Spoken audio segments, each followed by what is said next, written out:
Hi, welcome back to Rocky Mountain Reviews. I'm going to start one of several videos I think I'm going to do in the next few days, a few weeks, talking about hunting calibers. I hunt out west, and hunting calibers out west have a lot of different requirements than they do out east. Specifically here in Colorado, there are some very strict requirements on what you can and cannot use for quote-unquote big game. This is anywhere from an antelope to mule deer, white-tailed deer, elk, bighorn sheep, black bear, that kind of stuff. The requirements are laid out by Colorado Parks and Wildlife. In a requirements state, it has to be at least a 24 caliber with a 85 grain bullet, must achieve 1,000 foot-pounds of pressure at 100 yards. To take an elk, specifically, since it's the biggest we have out here, outside of a moose, but good luck on getting a moose tag.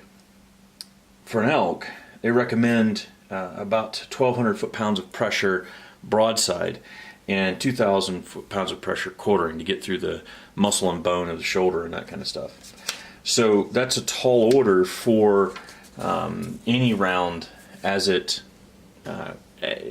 try and take an elk with it. Now, getting into some of the rumor and conjecture and opinion, everybody's got an opinion out there. Some people say, well, you need a 338 Win Mag.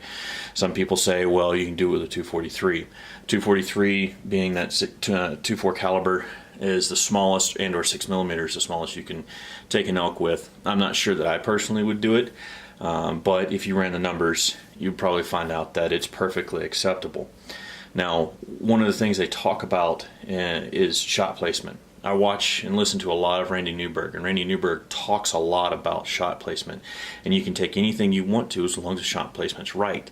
And you cannot make up for poor shot placement with a larger, more powerful caliber, like a 3 Win Mag or a 338 Win Mag. My daughter this year drew her first big game tag, and I started looking at, what is it that I can do to get her into the sport and make it fun for her without handing her something like a 3 Win Mag that'll knock her over every time she tries to shoot it. Did a lot of research, a lot of the blogs, all that kind of stuff, and I settled on a 6.5 Creedmoor.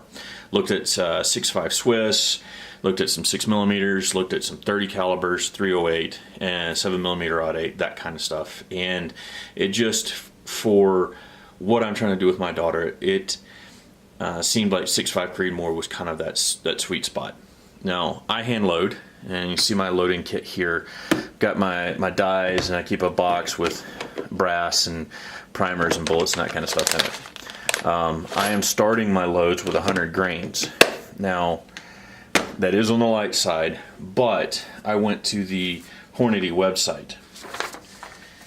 And in the Hornady website, I went in my book, got all of the particulars for the round I was using. This is the 100 grain sheet right here. At 3150, which is about high middle muzzle velocity for the 100 grain rounds, you cross 1,000 or 1,200 foot-pounds of pressure out here at about 350 yards. I don't know if you can see that, but that mark is about 350 yards. Not that I would ever let my daughter shoot 350 yards at the first animal she shoots at, but it's feasible. 200 yards is probably what I'm going to try and get her to shoot at an elk for the first time. At 200 yards, that 100 grain round is pushing about 1,500, 1,550 foot-pounds of pressure. So plenty enough oomph for a broadside shot. I would never let my daughter take a quartering shot. We got to talk, you start talking about hunting ethics. I just don't think a first-time shooter and a teenager, first-time shooter in a big game situation, taking that quartering shot, I just don't think is a good idea. She is a very good shot, but it's not so much the shot as it is the adrenaline and the excitement. This is what I'm going to start her with. If I can go up to 143 grain and I can get her into accepting the recoil from that, the velocity on this drops down to 2750 at the muzzle. But when you look out here, where does it cross? At 500 yards, we're still not below 1,200 foot-pounds. So conceivably with a 143 grain bullet, you can take an elk out past 500 yards. Would I ever do that? Personally, no. I have to trust it. I wouldn't trust that it would do what it needed to do. There are people who do, and there's a lot of people who use a 6.5 Creedmoor for hunting and long range hunting. Personal preference. If you look at where it crosses 2,000 foot-pounds of pressure, it's all the way down here at about 400 yards. So if I can get her up to shooting and handling the recoil for 143 grain, then both of these are Nosler ELDX, not Nosler, I'm sorry, Hornady ELDXs. If I can get her shooting 143 grain at 200 yards, you're talking almost the ability to shoot a quartering shot at 1,930 foot-pounds of pressure.